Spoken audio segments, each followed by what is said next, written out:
Students, आज हम बात करेंगे मैट्रिक्स इनवर्स यूजिंग एडजॉइंट। और इसमें हम बात करेंगे ऐसे मैट्रिक्स की जिसमें कि हमारे पास जो उसका ऑर्डर होगा एक स्क्वायर मैट्रिक्स का, जो कि थ्री बाय थ्री हो सकता है, फोर बाय फोर हो सकता है। ठीक है। अब हम इस तरह की जो मैट्रिसेस हैं उनके जो इन्वर्सेस हैं वो फाइंड करना आज सीखेंगे। तो एडजॉइंट, इससे पिछले लेक्चर में मैंने आपको बताया था कि किस तरीके से हम फाइंड कर सकते हैं। ठीक है। जो कि हम जो भी मैट्रिक्स हमारा ए है, जैसे यहाँ पर अगर आप देखें तो यहाँ पर मैंने एक शॉर्ट सी रिवीजन की थी कि आप कैसे एडजॉइंट फाइंड कर रहे होते हो। कि आप जब कोई एक स्क्वायर मैट्रिक्स लेते हो, ठीक है, और आप उसका एडजॉइंट लेते हो कि आप इसकी डायगोनल एंट्रीज की जगह बदलते हो और नॉन डायगोनल एंट्रीज के साइन बदलते हो। ये तो वो केस था जब हमारे पास ऑर्डर 2 by 2 था, और ये फार्मूला था हमारा जिसमें हम एडजॉइंट यूज करके मैट्रिक्स का इन्वर्स फाइंड करते हैं। ठीक है, जो कि हमारा काफी टाइम सेव करता है। अब इसमें हमने देखा कि अब अगर जब 3 by 3 ऑर्डर हो हमारे मैट्रिक्स का तो हम नहीं फाइंड कर सकते थे एडजॉइंट। फिर हमने इस मेथड से मतलब नहीं फाइंड कर सकते थे। फिर हमने इसको जरा स्टडी किया कि ये आखिर इसको हम कैसे समझ सकते हैं 3 by 3 या 4 by 4 के लिए। तो हमने एक माइनर्स का मैट्रिक्स बनाया। ठीक है। जब इसका मैट्रिक्स बनाया तो इसमें हमने देखा कि इसमें इन दो एंट्रीज को, मतलब इनके जो माइनर्स कैसे लिखे जाते हैं कि अगर आप 3 का माइनर लिख रहे हैं तो इस रो और इस कॉलम को छोड़ देंगे, ये एंट्री जो बचेगी इसका डिटर्मिनेंट लेंगे जो कि इटसेल्फ खुद होता ही है। तो इसलिए वही नंबर हम लिख लेते हैं 7। तो 7 3 का माइनर बना, 5 का माइनर 4 बना, 7 का -3 और 4 का माइनर 5। तो इस तरीके से ये माइनर आया। फिर इनके को फैक्टर कैसे लिखते हैं कि आप जिस पोजीशन पे ये एलिमेंट है उतनी -1 की पावर लेते हैं। जैसे ये फर्स्ट कॉलम में है तो -1 की पावर 2 लेंगे और मतलब ये बन जाएगा स्क्वायर। तो -1 का स्क्वायर होता है +1, तो +1 3 से मल्टीप्लाई होगा, या इसके सॉरी माइनर से 7 से +1 मल्टीप्लाई होगा तो ये +7 आएगा।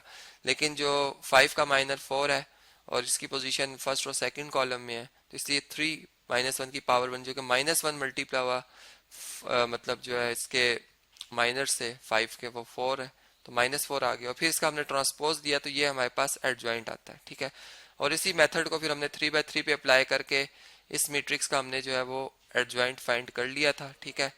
अब हम ये देखना चाह रहे हैं कि अगर यही वाला हमारा मैट्रिक्स हो, ठीक है, और इसका हमने फर्ज करें जो है वो डिटर्मिनेंट फाइंड करना है। ठीक है। ये हम कैसे फाइंड कर सकते हैं अब हम इसको भी देखते हैं। फिर इसके एडजॉइंट को हम इस्तेमाल करते हुए इसी फार्मूला को जो कभी मैं आपसे डिस्कस कर रहा था वो अप्लाई करेंगे और हम देखेंगे कि क्या हमारे पास जवाब आता है। ठीक है। इसको मैं नीट करके लिख देता हूँ यहाँ पर। ये एंट्रीज यहाँ पे कुछ समझ नहीं आ रही होंगी आपको। ये बेसिकली 3 लिखा था, यहाँ पर 0, यहाँ पर 7 था, यहाँ पे 1 था, यहाँ -1 था, यहाँ 2 था, यहाँ पे 4 है, यहाँ पे 5 है और यहाँ पे 6 है। ठीक है। अब ये एंट्रीज मैंने काफ़ी नीट कर दी हैं ताकि आपको कोई प्रॉब्लम ना रहे। ठीक है।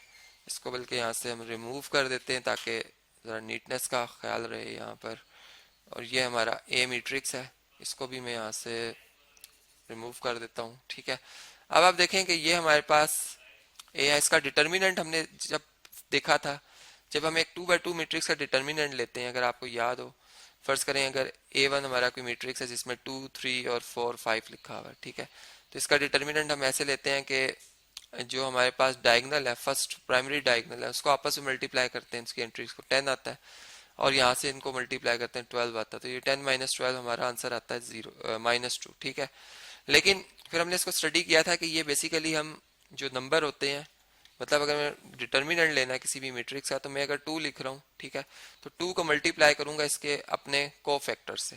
तो 2 का को फैक्टर क्या बनता है अगर आप देखें तो 2 का को फैक्टर मतलब माइनर इसका बनेगा 5, और मतलब जो है इसके लिए जो साइन आएगा वो -1 की पावर 2 वो +1 आएगा इसी का।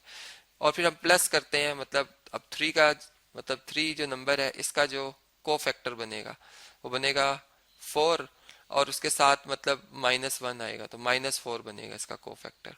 तो इस तरीके से ये आंसर वही आता है, मतलब 5 2 10 -12। तो यही हमने फिर देखा था कि अगर हम 3 by 3 या 4 by 4 मैट्रिक्स को अगर हम रो से, यानी उसके फर्स्ट रो से, सेकंड रो से या किसी भी कॉलम से मैट्रिक्स को ओपन करते हैं तो उससे हमें कोई फर्क नहीं पड़ता, सिंपल हम उस नंबर के को फैक्टर्स उसके साथ लिख देते हैं। जैसे अब ये 0 है, ठीक है, मैं इसका डिटर्मिनेंट लेना चाह रहा हूँ तो मैं 0 से मैं सेकंड कॉलम से इसको ऑपरेट कर रहा हूँ, ठीक है। मैं इसको इसका डिटर्मिनेंट यहाँ से फाइंड करना चाह रहा हूँ, ठीक है। अब जीरो का जो को फैक्टर होगा वो क्या होगा, जीरो की पोजीशन बनती है फर्स्ट रो में है लेकिन सेकंड कॉलम में, इसका मतलब यहाँ पर -1 आएगा, ठीक है। -1 ने किससे मल्टीप्लाई होना है, इसके माइनर से, और माइनर इसका आएगा 1 को 6 से मल्टीप्लाई किया जाएगा, ठीक है। मतलब जिस रो जिस कॉलम में एंट्री होती है उनको छोड़ दिया जाता है, 1 6 से मल्टीप्लाई होकर 6 आएगा और 4 2 से 8, तो ये आएगा -8। -8 ने -1 से मल्टीप्लाई होना है, ये क्या हो जाएगा +8, तो जीरो ने मल्टीप्लाई होना है +8 से, ठीक है जी। तो यहाँ पर 0 मल्टीप्लाई बाय 8 आ जाएगा, प्लस करेंगे अब हम मतलब ये सेकंड नंबर है। अब देखें -1 ये इस सेकंड रो में है और सेकंड कॉलम में, इन एंट्रीज को छोड़ दिया जाएगा, ठीक है। यहाँ पे हम लिखेंगे -1। अब इसका को फैक्टर हम लिखने जा रहे हैं, पहले इसका माइनर लिखेंगे। ये 3 जो है ये इस 2 इस 6 से मल्टीप्लाई होकर क्या हो जाएगा 18, जबकि ये 4 इस 7 से मल्टीप्लाई होकर हो जाएगा 28। तो 18 में से आप 28 माइनस करेंगे, आपका आंसर आएगा -10, ठीक है। अब -10 इसका माइनर है और -1 की जो पोजीशन बनती है वो सेकंड रो में और सेकंड कॉलम में है, ठीक है। मतलब -1 की पावर 2 जो कि बनी +1, इसका मतलब कि +1 जो है वो -10 से मल्टीप्लाई होगा, -10 आएगा। तो -10 इसका बेसिकली क्या है जी, को फैक्टर है, ठीक है। तो यहाँ पर फिर हम -1 को मल्टीप्लाई करेंगे इसके को फैक्टर से जो कि -10 बना। और इसी तरीके से फिर अब हम देखें, अगर लास्ट में 5 लिखा हुआ है, अब 5 का जो को फैक्टर है वो अब मैं यहाँ पर लिखूंगा।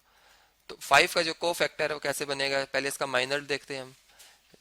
थर्ड रो और सेकंड कॉलम को हम छोड़ देंगे। 3 मल्टीप्लाई होगा 2 से 6 आएगा, 1 मल्टीप्लाई होगा 7 से 7 आएगा।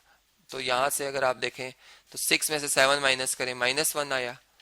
-1 इसका माइनर है और मल्टीप्लाई करना है। अब 5 की पोजीशन जो बनती है वो थर्ड रो में है और सेकंड कॉलम, मतलब -1 की पावर बनी 5, ठीक है। -1 की पावर बनी 5 जो कि -1 है, इसलिए यहाँ पे -1 मल्टीप्लाई होगा -1 से जो कि +1 हो जाएगा। तो 5 मल्टीप्लाई हो जाएगा +1 से। तो इस तरह से ये 5 का को फैक्टर है। तो यहाँ से अगर आप देखें तो ए डिटर्मिनेंट हमारे पास क्या आया, 0 मल्टीप्लाई बाय 8 0, -1 मल्टीप्लाई बाय -10 +10 आ जाएगा, और 5 मल्टीप्लाई बाय 1 5। तो 10 + 5 हमारे पास क्या आंसर आएगा जी इसका 15। तो ए डिटर्मिनेंट हमारे पास 15 है जो कि नॉन जीरो नंबर है। इसका मतलब कि ए जो है वो नॉन सिंगुलर है, इसका इनवर्स जो है वो एग्जिस्ट करता है, ठीक है। नॉन सिंगुलर और इम्प्लाइज ए इनवर्स एग्जिस्ट, ठीक है जी। अब हम इसका मतलब है कि डिटर्मिनेंट हमें पता चल गया ए का। अब हम फार्मूला जो कि ऊपर मैंने आपको बताया था कि ए इनवर्स जो होता है वो इक्वल होता है adjoint of matrix divided by determinant of matrix, ठीक है। तो यहाँ पर इस फार्मूला को हम इस्तेमाल करते हैं जी, ठीक है। इसको मैं यहाँ से कॉपी कर लेता हूँ और ए का जो एडजॉइंट है वो भी हमने फाइंड किया हुआ है, ठीक है।